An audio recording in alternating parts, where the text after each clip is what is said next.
శ్రీ అరబిందో లండన్లో విద్యాభ్యాసం పూర్తి చేసుకొని ఇండియాకి తిరిగి వచ్చి బ్రిటిష్ వారి కింద పనిచేయడం ఇష్టం లేక స్వతంత్ర పోరాటంతో ఆకర్షితుడై బ్రిటిష్ పోలీసు వారు అతన్ని చేయని నేరానికి 1 సంవత్సరం కఠిన కారాగార శిక్ష విధించి సంవత్సరం పాటు జైలు శిక్ష అనుభవించడానికి అలీపూర్ జైలుకు పంపించారు. ఆ జైల్లో ఇరుకైన స్థలం, కిటికీలు కూడా లేవు.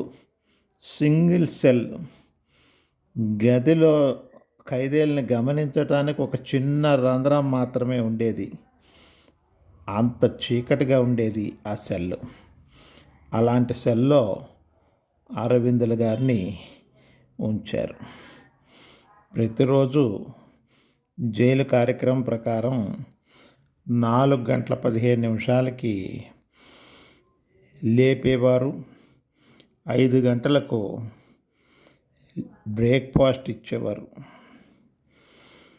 చదువుకోవటానికి పుస్తకాలు లేని కారణంగా అతని శిక్షాకాలంలో ధ్యానము, ప్రార్థన తీవ్రతరం చేసుకుంటూ రోజులు సాగించాడు. ధ్యానానికి మంత్రోచ్చారణలు, భగవన్నామంతో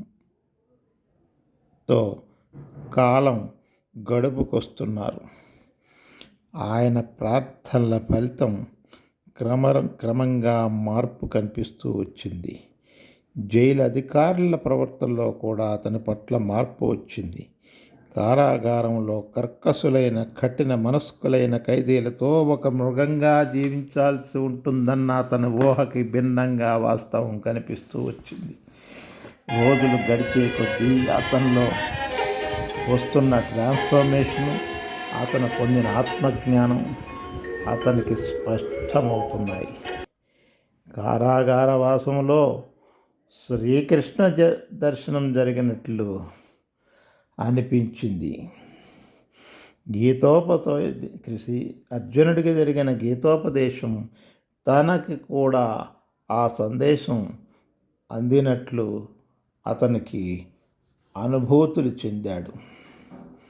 అలాగే యోగం అంటే ఏమిటి, మనిషి అంతిమ లక్ష్యం ఏమిటి, మానవ జన్మ పరమార్థం ఏమిటి అన్న విషయాలన్నింటిపైన అతనికి అవగాహన కలగడం ప్రారంభమైంది.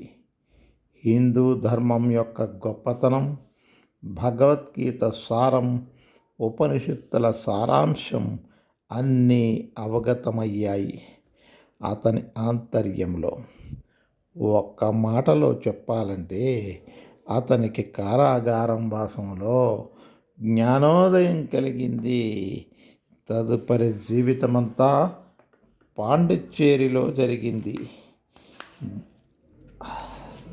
జైలు శిక్ష పూర్తయిన తర్వాత ఆయన పాండిచ్చేరి వచ్చేసి తన శేష జీవితమంతా పాండిచ్చేరిలోనే జీవించారు.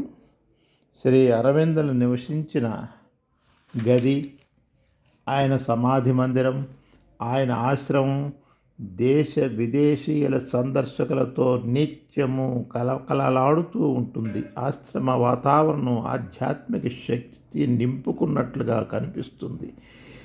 ప్రతి ఒక్కరూ జీవితంలో ఒక్కసారైనా సందర్శించాల్సిన ప్రార్థనా స్థలం లేదా తపోభూమి అని చెప్పాలి శ్రీ అరవిందుల ఆశ్రమం పాండిచ్చేరిలో.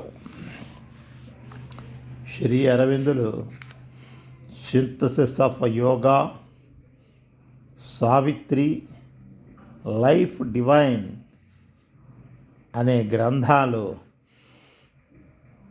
World famous బుక్స్గా వెల్లడయ్యాయి. అందరికీ తెలిసిన విషయమే.